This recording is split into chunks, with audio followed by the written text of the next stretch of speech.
Hello friends, આપણી YouTube channel game changing સાયકોલોજીમાં આપ સૌનું હાર્દિક સ્વાગત છે। આજના વિડીયોમાં આપણે પ્રોબેશન ઓફિસર, ચીફ ઓફિસર તેમજ અન્ય સરકારી પરીક્ષાઓ માટે મનોવિજ્ઞાનના અગત્યના પ્રશ્નો પૂછાય છે તેની ચર્ચા કરીશું। તેમજ હાલમાં થોડા સમય પહેલાં પ્રોબેશન ઓફિસરનો નવો સિલેબસ આવ્યો છે, એ અનુસાર મનોવિજ્ઞાનમાં આપણે પ્રત્યક્ષીકરણ અંગેના જે અગત્યના પ્રશ્ન છે તેની ચર્ચા કરીશું।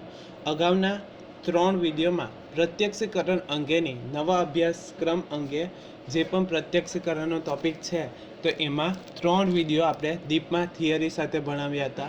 જો તમે એ ન જોયા હોય તો જોઈ લેવા વિનંતી। તેમજ જે વિદ્યાર્થીઓનું મનોવિજ્ઞાન છે એવા વિદ્યાર્થીઓ માટે યુજીસી નેટ અને જીસેટ માટે પણ અગત્યના પ્રશ્ન સાબિત થશે। તો આજનો વિડીયો પ્રત્યક્ષીકરણ અંગેના અગત્યના જે એમસીક્યુ છે એ અંગેનો છે। આ વિડીયો નંબર 5 છે, એટલે અગાઉના 4 વિડીયો જે એમસીક્યુના છે એ પણ તમે ન જોયા હોય તો જોઈ લેવા વિનંતી। તો સૌપ્રથમ પ્રશ્ન છે, અલગ અલગ વ્યક્તિત્વ ધરાવતી વ્યક્તિ બાહ્ય વાતાવરણનું પ્રત્યક્ષીકરણ પણ અલગ અલગ રીતે કરે છે તેને શું કહેવામાં આવે છે? એટલે કે અલગ અલગ પર્સનાલિટી ધરાવતી વ્યક્તિ પોતાના આજુબાજુનું વાતાવરણનું પ્રત્યક્ષીકરણ પણ અલગ અલગ રીતે કરે છે તેને શું કહેવાય? હવે પ્રત્યક્ષીકરણ કઈ રીતે થશે? તો આપણી 5 જ્ઞાનેન્દ્રિય દ્વારા આંખ, કાન, નાક, જીભ અને ત્વચા દ્વારા જે સંવેદન થાય છે, એટલે કે સંવેદના ગ્રાહક કોષો મગજને મેસેજ પહોંચાડશે અને પછી આપણે વસ્તુનું પ્રત્યક્ષીકરણ કરીએ છીએ। તો અલગ અલગ વ્યક્તિત્વ ધરાવતી વ્યક્તિ બાહ્ય વાતાવરણનું પ્રત્યક્ષીકરણ પણ અલગ અલગ રીતે કરે છે તેને શું કહેવામાં આવે છે? ઓપ્શન એ પ્રત્યક્ષીકૃત સતર્કતા, ઓપ્શન બી પ્રત્યક્ષીકૃત શૈલી, ઓપ્શન સી અવચેતન પ્રત્યક્ષીકરણ અને ઓપ્શન ડી પ્રત્યક્ષીકૃત બચાવ। તો સાચો જવાબ આવશે ઓપ્શન બી પ્રત્યક્ષીકૃત શૈલી કહેવામાં આવે છે કે એની આવડત કે જે શૈલી જે છે તો એના આધારે અલગ અલગ પર્સનાલિટી ધરાવતી વ્યક્તિ પોતાના વાતાવરણનું પ્રત્યક્ષીકરણ પણ અલગ અલગ રીતે કરે છે, તેને પ્રત્યક્ષીકૃત શૈલી તરીકે ઓળખવામાં આવે છે। ત્યાર પછીનો પ્રશ્ન છે, નીચેનામાંથી કોના પર પૂર્વ અનુભવની અસર થતી નથી? એટલે કે એવું કઈ પ્રત્યક્ષીકરણ છે કે જેના પર પૂર્વ અનુભવ એટલે શું? અગાઉ ભૂતકાળમાં આપણે કોઈક એ વસ્તુથી પરિચિત હોય અથવા તો એ વસ્તુ આપણા ધ્યાનમાં આવી હોય તો એ પૂર્વ અનુભવ છે। તો નીચેનામાંથી કોના પર પૂર્વ અનુભવની અસર પડતી નથી? ઓપ્શન એ આકૃતિ અને ભૂમિકા, ઓપ્શન બી સંદર્ભ, ઓપ્શન સી ચિત્તભ્રમ અને ઓપ્શન ડી રંગ અને કદ। તો સાચો જવાબ આવે છે ચિત્તભ્રમ જે છે તો એની પૂર્વ અનુભવ પર અસર પડતી નથી। તો ચિત્તભ્રમ જે છે એના પર પૂર્વ અનુભવની કોઈ અસર પડતી નથી। હવે આકૃતિ અને ભૂમિકાની પણ અસર ચિત્તભ્રમ પર પડે, પૂર્વ અનુભવ પર થાય છે। સંદર્ભ પણ, એટલે કે આપણને કોઈ અગાઉનો અનુભવ થયો હોય તો એની પણ માહિતી મળે છે। રંગ અને કદની પણ અસર થાય છે, પરંતુ ચિત્તભ્રમની અસર પડતી નથી। ત્યાર પછીનો પ્રશ્ન છે, પ્રત્યક્ષીકૃત સાતત્ય એટલે શું?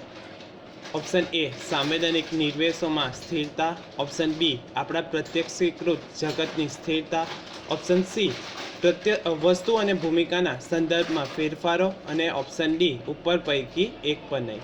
તો સાચો જવાબ આવશે ઓપ્શન બી આપણા પ્રત્યક્ષીકૃત જગતની સ્થિરતા જે છે તો એ પ્રત્યક્ષીકૃત સાતત્ય તરીકે ઓળખવામાં આવે છે। ત્યાર પછીનો પ્રશ્ન છે, નીચેનામાંથી કોનું એવું માનવું છે કે પ્રત્યક્ષીકરણ અને જ્ઞાન એ બંને કોઈ બાબતને સમજણ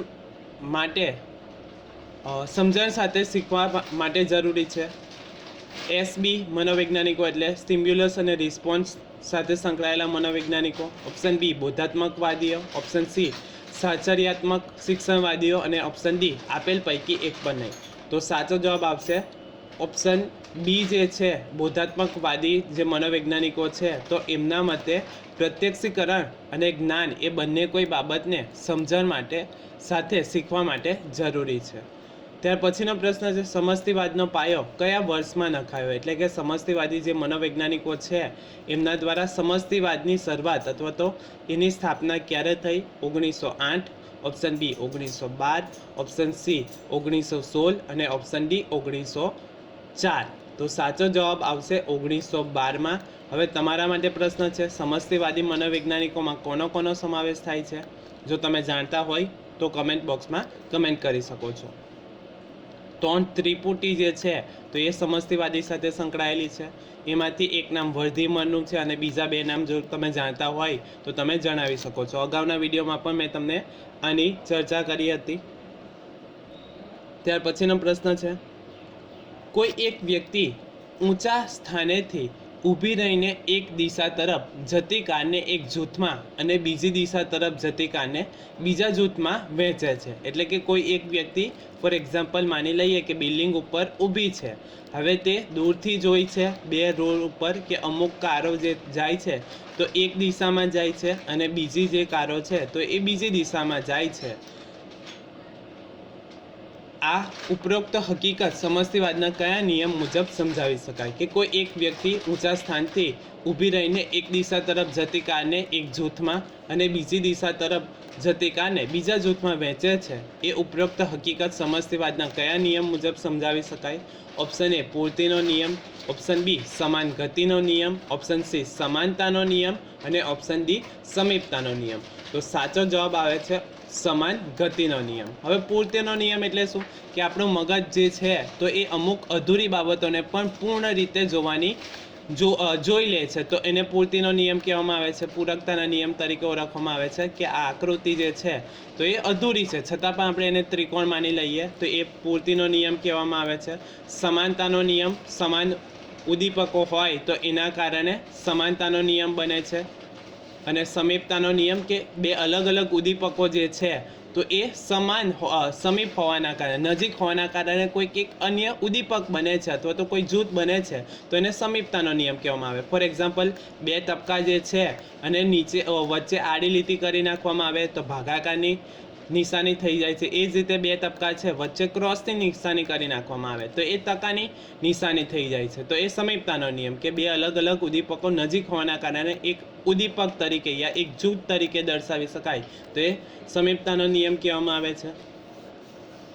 ત્યારબાદ છે પ્રત્યક્ષીકરણની બાબતમાં નીચેનામાંથી કઈ હકીકત સાચી છે?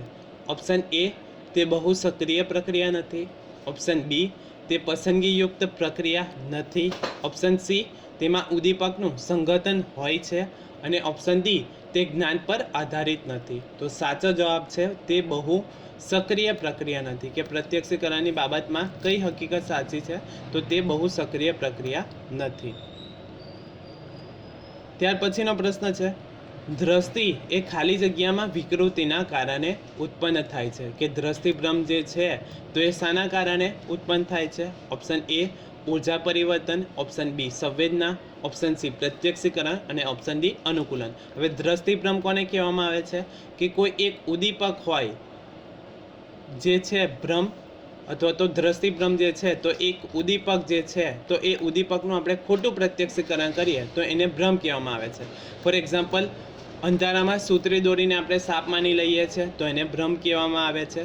હકીકત શું હતી કે સૂત્રી દોરી છે પરંતુ આપણે શું ખોટું પ્રત્યક્ષીકરણ કર્યું તો સાપ માની લીધો તો એને આપણે ભ્રમ કહેવામાં આવે છે. હવે વિભ્રમ એટલે શું? તો વિભ્રમ એટલે કોઈ ઉદ્દીપક યા કોઈ વસ્તુ હાજર નથી છતાં આપણને એ વસ્તુ દેખાય છે તો એને વિભ્રમ કહેવામાં આવે છે. ફોર એક્ઝામ્પલ ઉનાળામાં રસ્તામાં આપણે જતા હોઈએ ત્યારે દૂર રસ્તા ઉપર પાણી પડેલું લાગે છે પરંતુ એ હકીકતમાં પાણી નથી તો એને શું કહેવામાં આવે છે? વિભ્રમ કહેવામાં આવે છે. એટલે કે જે પાણી આપણને હોવાનો ભાસ થાય છે એને મૃગજળ કહેવામાં આવે છે. તો એ વિભ્રમનું ઉદાહરણ છે. એ જ રીતે ભૂત યા ડાકણ વોટ એવર આપણને ભૂત દેખાય છે તો એ હકીકતમાં નથી છતાં આપણને અનુભવ થતો હોય તો એને વિભ્રમ કહેવામાં આવે છે. તો શોર્ટ એન્ડ સ્વીટમાં એટલું યાદ રાખી શકાય કે ભ્રમ એટલે શું? તો ઉદ્દીપકનું ખોટું પ્રત્યક્ષીકરણ. અને વિભ્રમ એટલે શું? ઉદ્દીપક યા વસ્તુ હાજર નથી છતાં આપણને એનો અનુભવ થાય છે તો એને વિભ્રમ કહેવામાં આવે છે. તો દ્રષ્ટિભ્રમ એ ખાલી જગ્યામાં વિકૃતિના કારણે ઉત્પન્ન થાય છે. તો સાચો જવાબ આવશે ઓપ્શન સી પ્રત્યક્ષીકરણની વિકૃતિના કારણે દ્રષ્ટિભ્રમ ઉદ્ભવે છે. જે આપણે અગાઉના વિડીયોમાં પણ થિયરીમાં જોયું હતું મ્યુલર-લાયરની આકૃતિ કે બહારની જે રેખાવાળી પાંખિયાવાળી રેખા જે છે તો એ આપણને મોટી લાગે છે. એ જ રીતે અંદરના પાંખિયાવાળી રેખાની તુલનામાં બહારના પાંખિયાવાળી રેખા જે છે તો એ આપણને મોટી લાગે છે. તો એ મ્યુલર-લાયરનો દ્રષ્ટિભ્રમનો નિયમ જે છે પ્રયોગ તો એ પણ તમને ખ્યાલ હશે. અગાઉના વિડીયોમાં આપણે એની પણ ડીપમાં ચર્ચા કરી હતી. ત્યાર પછીનો પ્રશ્ન છે પ્રત્યક્ષીકરણની બાબતમાં નીચેનામાંથી કઈ હકીકત સાચી છે? ઓપ્શન એ, તે પસંદગીયુક્ત પ્રક્રિયા નથી. ઓપ્શન બી, તેમાં ઉદ્દીપકનું સંગઠન હોય છે. ઓપ્શન સી, તે બહુ સક્રિય પ્રક્રિયા નથી. ઓપ્શન ડી, તે જ્ઞાન પર આધારિત નથી. તો સાચો જવાબ આવશે તે બહુ સક્રિય પ્રક્રિયા નથી. ત્યાર પછીનો પ્રશ્ન છે આકૃતિને તેની સામાન્ય ભૂમિકાથી અલગ કરવાની યોગ્યતાને શું કહેવામાં આવે છે? ઓપ્શન એ, અમુક આકાર પ્રત્યક્ષીકરણ. ઓપ્શન બી, માત્ર રેખીય પ્રત્યક્ષીકરણ.